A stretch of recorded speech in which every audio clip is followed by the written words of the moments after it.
പത്തനംതിട്ടയിലെ LDF സ്ഥാനാർത്ഥി doctor Thomas Isaac രാത്രിയും പ്രചരണ തിരക്കിലാണ്. റാന്നി മണ്ഡലത്തിൽ കൂടിയാണ് അദ്ദേഹത്തിന്റെ പ്രചരണം ഇപ്പോൾ പുരോഗമിക്കുന്നത്.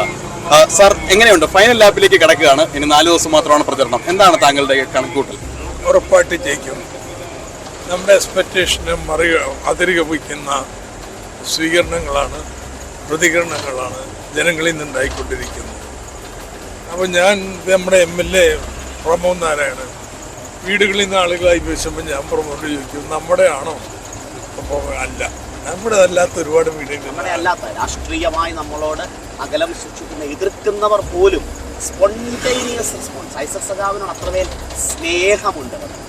അപ്പോൾ അത് കണ്ടാണ് ഞാൻ പറയുന്നത്, നമ്മൾ ഇപ്പോൾ വളരെ മുന്നിലാണ്. എന്തായാലും കഴിഞ്ഞ തവണ 2,97,000 വോട്ടുകളും കിട്ടി. ഇത്തവണ ഒരു 1.5 ലക്ഷത്തിനകത്ത് പോകും എന്നാണ് സാർ? ഉറപ്പായിട്ടും 2 ലക്ഷത്തിൽ താഴെ വോട്ടേ കിട്ടും.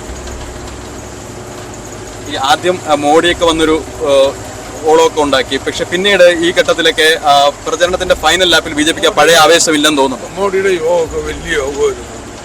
3 ജില്ലയിൽ നിന്ന് ആൾക്കാർ വന്നിട്ടാണ്, എന്നാലും വലിയ യോഗമായിരുന്നു. മാധ്യമ ശ്രദ്ധയൊക്കെ നേടി, ഒരാവേശമൊക്കെ ഉണ്ടാക്കി.